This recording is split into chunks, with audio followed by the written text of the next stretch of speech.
जैसे सुंडी से लार्वा बनता है, तो ये सुंडी से लार्वा नहीं बनेगा। दो चीज़ कंट्रोल होगी, एक तो गुलाबी सुंडी कंट्रोल हो जाएगी, दूसरी आपकी जो चेपा या थ्रिप्स है वो कंट्रोल हो जाएगा। अंडरडोज कोई भी दवा नहीं रखनी है। अगर अंडरडोज आप रखते हो ना और जो कीड़े बच जाते हैं, जैसे गुलाबी सुंडी है और आपने जो अंडरडोज दवाई डाल दी उससे बच गई, उसके जो बच्चे पैदा हुए, तो वो जो है ना इन दवाओं के प्रति सहनशील हो जाती है। 13-0-45 13% उसमें नाइट्रोजन है, 0% फास्फोरस है और 45% पोटास है। 13-0-45 1 किलो 100 लीटर पानी।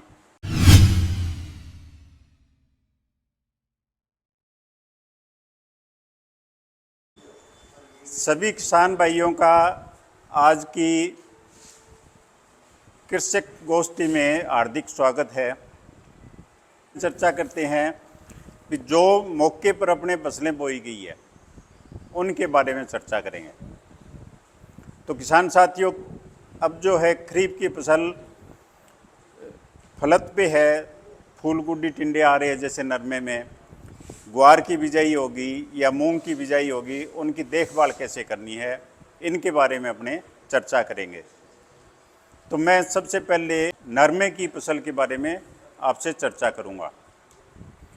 नरमे की फसल में इस टाइम जो है अपने नरमा जो है वो 75 से 80 दिन का भी बिजाई है, 50 दिन की बिजाई भी है, और जो लास्ट में जून में बिजाई की है वो लगभग 1 महीने की बिजाई है। और बिट्टी नरमा में जो बिजाई होगी 60 से 70 दिन होगी या 90 दिन होगी, उसमें जो है फाल आना शुरू हो गया है, उसमें फूल गुड्डी टिंडे बनने शुरू हो गए हैं। तो अपने फसल में जो है वो मुख्य रूप से देखना है भी कीट व्याधि कौन से आ रहे हैं। तो इस बार जो मौसम अनुकूल रहने के कारण गुलाबी सुंडी जो है वो समय से पहले ही आ गई है। जैसे ही फूल गुड्डी टिंडे बनने शुरू हुए और गुलाबी सुंडी का प्रकोप हो गया है, जो आगत फसल है। तो इसमें अपने को घबराने की आवश्यकता नहीं है, इसका मैनेजमेंट करना है। जैसे अभी एक फ्लैश आया है, तो इसमें आप जैसे नीम वाली स्प्रे है, निमिसिडिन जो है, नीम की स्प्रे करनी है 5 ml प्रति लीटर पानी के हिसाब से। तो नीम की दवा जो है उसका घोलने का तरीका बताऊं भी, 1 बाल्टी ले हो, उसमें आप नीम की दवा डाल लो। जैसे अगर आपने ढोल की हाथ वाली स्प्रे से करनी है तो उसमें 16 लीटर पानी आता है, तो 80 ग्राम दवाई जो है 1 बाल्टी में डालो और ऊपर से उसमें पानी डालो, तो वो अच्छी तरह से घुल जाएगी। फिर उस पानी को बाल्टी भर के और उसको अपने ढोलकी में डाल लेते हैं या स्प्रे में डाल लेते हैं। ठीक है। नीम वाली दवा क्या करेगी, नीम की जो अपने स्प्रे करेंगे उसको अगर जो सुंडी खाएगी तो उसका जो है पाचन तंत्र खराब होगा, मर जाएगी। अगर उसने खाया नहीं है और थोड़ा बहुत अंश ही गया है उसके अंदर, तो उसकी जो आगे जो पीढ़ी आएगी ना वो बांझ हो जाएगी या उसका विकास पूर्ण नहीं होगा। जैसे सुंडी से लार्वा बनता है, तो ये सुंडी से लार्वा नहीं बनेगा। तो ये अपने नीम वाली स्प्रे के फायदे हैं। और अगर लार्वा से प्रौढ़ बन गया है और वो नरमे पे आ रहा है और अपने नीम की स्प्रे की है, तो वो पतंगा जो है ना उस पर अंडे नहीं देगा। ये नीम वाली स्प्रे के फायदे हैं। नीम वाली स्प्रे के साथ आप जो है इस टाइम अपने प्रोक्लेम जो आता है इमामेक्टिन बेंजोएट, इमामेक्टिन बेंजोएट जो है उसको जो है आप 60 ग्राम 100 लीटर पानी में मिला के 1 बीघे में स्प्रे करनी है। 60 ग्राम जो है वो 100 लीटर पानी में मिलाना है। इमामेक्टिन का घोल बनाने का तरीका ये है कि जैसे ही आप खेत में जाओ तो पहले जो दवाई है प्रोक्लेम उसको भिगोना है 1 घंटे पहले। जो पैकिंग है, अगर पूरी दवाई आपके पास है पैकिंग है, तो उस पैकिंग में आप पानी डाल दो। 1 घंटे तक उसको भिगो 1 घंटे भिगोने के बाद फिर उसको बाल्टी में पलट के और अगर अपने हाथ वाली ढोलकी से कर रहे हैं तो उसमें पानी नाप बना लो, भी जितने बीघे में करना है, 1 बीघे में 5 ढोलकी पड़ती है तो 5 नाप के हिसाब से बना लो। उसके नाप बना के बोतल में डाल लो और फिर ढोलकी में एक एक नाप आप डालते जाओ और साथ में नीम वाली दवाई डालो। तो इमिमामेक्टिन बेंजोएट से क्या होगा, 2 फायदे होंगे अपने। एक तो जो गुलाबी सुंडी है वो कंट्रोल हो जाएगी। दूसरा जो है, इस टाइम आप जिसको जूं बोलते हो, चेपा बोलते हो, थ्रिप्स बोलते हो, वो कीट इस टाइम आया हुआ है, उसका कंट्रोल हो जाएगा। 2 चीज़ कंट्रोल होगी, एक तो गुलाबी सुंडी कंट्रोल हो जाएगी, दूसरी आपकी जो चेपा या थ्रिप्स है वो कंट्रोल हो जाएगा। इन दोनों दवाइयों के साथ नीम वाली और जो इमिमामेक्टिन बेंजोएट है, इनके साथ अपने स्टिकर मिलाना है। स्टिकर बाज़ार में भी आ रहे हैं, बाज़ार से बढ़िया कंपनी का ले लो। अगर आपके पास स्टिकर उपलब्ध नहीं है तो जो अपने कपड़े धोने के लिए सर्फ आता है ना, वो 1 ग्राम प्रति लीटर पानी में मिलाना है, ज़्यादा नहीं मिलाना है।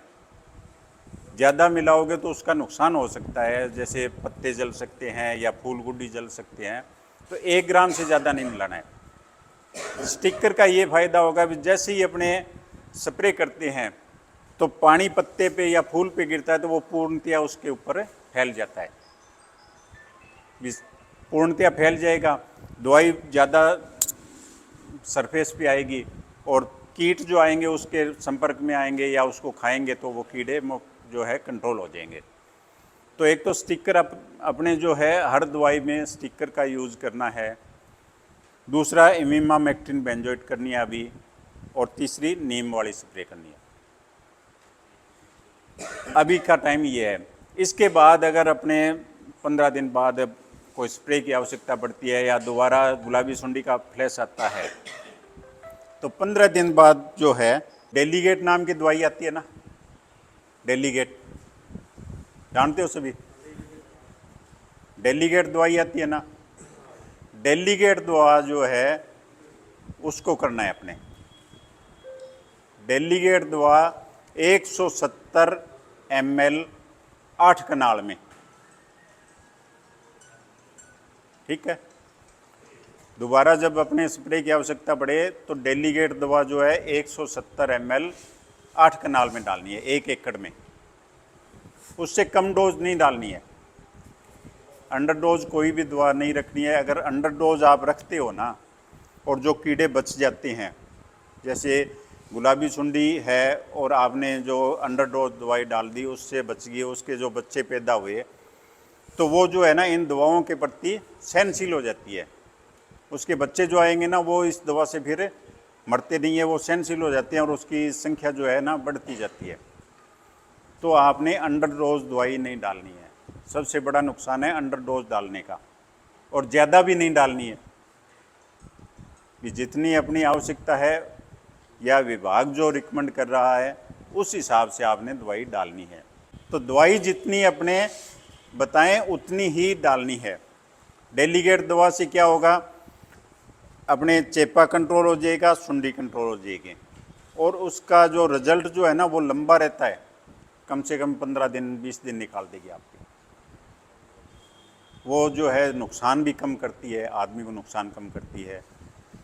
कि अपने जो स्प्रे करते हैं ना तो उसमें अपने को नुकसान कम होता है। वो क्या है एक तरह से जो अपने सुरक्षित दवा में आती है। और इस टाइम जो है आपने जो सिंथेटिक ग्रुप की दवाइयाँ हैं, जैसे साइपरमेथ्रिन है, एल्फामेथ्रिन है, डेल्टामेथ्रिन है, इन दवाओं का प्रयोग नहीं करना है। अभी जो फसल जब तक 100 दिन की नहीं हो ना, 100 से 110 दिन 115 दिन, तब तक अपने सिंथेटिक ग्रुप की दवाओं का प्रयोग नहीं करना है किसी भी हालत में। इनका प्रयोग करेंगे तो फसल जो है वो खुश्क होती है, पत्ते पीले पड़ते हैं, फिर पत्ते जो है जलने लग जाते हैं, तो उनका प्रयोग नहीं करना है। जब फसल 120 दिन की हो जाए, ये 15 अगस्त के आसपास मानो आप 15 अगस्त के आसपास आपको स्प्रे करो तो उसमें जो आप सिंथेटिक ग्रुप की दवाइयाँ काम में ले सकते हो। लास्ट में, पहले नहीं लेना है। सिंथेटिक ग्रुप की दवाइयाँ अगर पहले लेंगे तो रस चूसने वाले कीड़े जो है ना वो ज़्यादा आएंगे, अब कंट्रोल नहीं होंगे फिर, तो ये ध्यान रखना है। ठीक है, ये तो अपने होगी जो कीड़े आते हैं और फिर उनका कंट्रोल कैसे करना है। ठीक है, अब आता है नरमा, जो मिट्टी नरमा है उसका उत्पादन ज़्यादा लेना है, उसके पौधे स्वस्थ रहें, रुई की क्वालिटी बढ़िया रहे, फसल में विल्ट नहीं आए, जो अपने 60 बोलते हैं वो नहीं आए, तो उसके लिए प्रबंध करना है। तो नरमे की जो अपने फसल बिजाई की है उसमें संतुलित उर्वरक, संतुलित खाद का काम में लेना है। अमूमन काश्तकार क्या करते हैं, डीएपी और यूरिया डालते हैं। ठीक है, और फसल को अलग अलग तत्वों की ज़रूरत होती है। और जब फसल बड़ी हो जाती है या टेम्परेचर 40 डिग्री से ऊपर रहता है तो क्या है, पौधा जो है ज़मीन से खुराक कम लेता है, उसकी पूर्ति नहीं होती है, तो क्या होता है, फसल जलने लग जाती है या साठ मार जाता है। तो इसके लिए अपने क्या करना है, जब फसल में फूल गुड्डी टिंडे 50% बन जाएं, उस समय अपने 13% उसमें नाइट्रोजन है, 0% फास्फोरस है और 45% पोटास है। 13-0-45 1 किलो 100 लीटर पानी। उसके साथ मिलाना है मैग्नीशियम सल्फेट। मैग्नीशियम सल्फेट भी 1 किलो मिलाना है। 1 किलो 13-0-45 और 1 किलो मैग्नीशियम सल्फेट 100 लीटर पानी में अच्छी तरह मिला के और 1 बीघे में आपने स्प्रे करनी है। तो इससे क्या होगा, पत्ते लाल नहीं होंगे, दूसरा साठ नहीं मारेगा। 2 फायदे हो जाएंगे अपने, पौधे को पूरी खुराक मिलेगी, साठ नहीं मारेगा और पत्ते लाल नहीं होंगे। 15 दिन बाद में ये अपने रिपीट करना है। 15 दिन बाद में दोबारा ये 13-0-45 और मैग्नीशियम सल्फेट की दोबारा स्प्रे करनी है। ठीक है,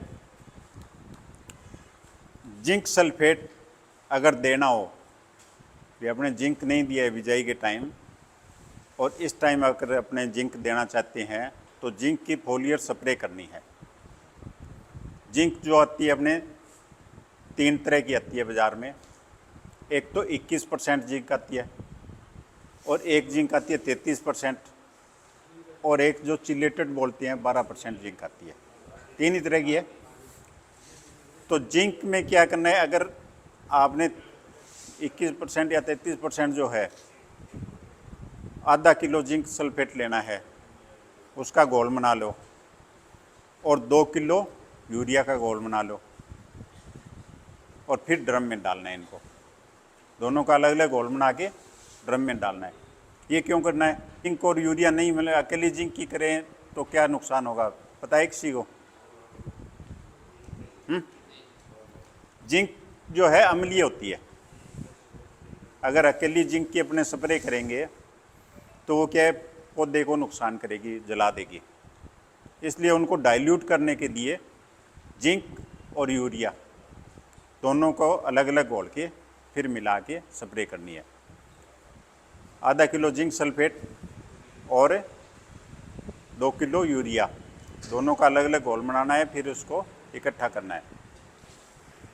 और अगर आपने चिलेटेड जिंक का स्प्रे करना है तो 1 से 1.5 ग्राम प्रति लीटर पानी।